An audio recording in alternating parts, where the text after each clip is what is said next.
ઉત્સંગ સંદેશ ન્યૂઝમાં આપનું સ્વાગત છે। પવિત્ર શ્રાવણ માસમાં ભગવાન ભોળાનાથને રીઝવવા માટે માં નર્મદાના જળ લઈ જતા કાવડિયાઓનું નસવાડી નગરમાં સ્વાગત કરાયું।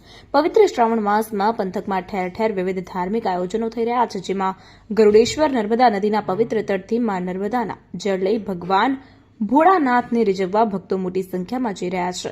આશરે 50થી વધુ કાવડ સંઘો દ્વારા કાવડ યાત્રાનું ભવ્ય આયોજન કરાયું છે। માં નર્મદાના કિનારે આવેલ ગરુડેશ્વરથી ભક્તિ અને શ્રદ્ધા ભાવથી ભરેલી આ યાત્રા 3 દિવસના દૈનિક પગપાળા પ્રવાસ પછી હાફેશ્વર ખાતે નર્મદા નદી પાસે આવેલ પૌરાણિક શિવ મંદિરે પહોંચશે, જ્યાં ભક્તો દ્વારા ભગવાન ભોળાનાથનો જળાભિષેક કરાશે।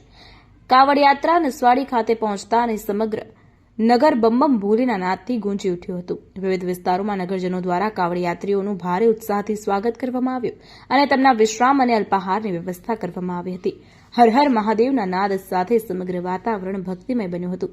નસવાડી નગરમાં કાવડ યાત્રાના પ્રવેશ સમયે ભક્તોએ ભોલેનાથના ભક્તોને આવકાર્યા હતા।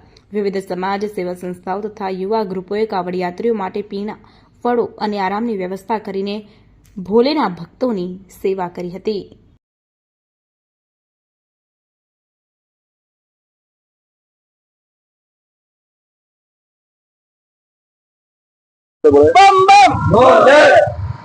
ગરુડેશ્વર થી કાવડ યાત્રા લઈને અમે હાપેશ્વર જઈએ છીએ।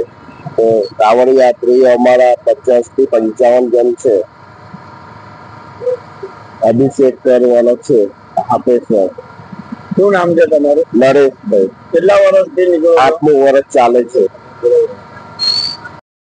અમે ગરુડેશ્વર થી અખાડા મંદિર થી નીકળ્યા છે અને હાપેશ્વર મંદિર તરફ જઈ રહ્યા છે।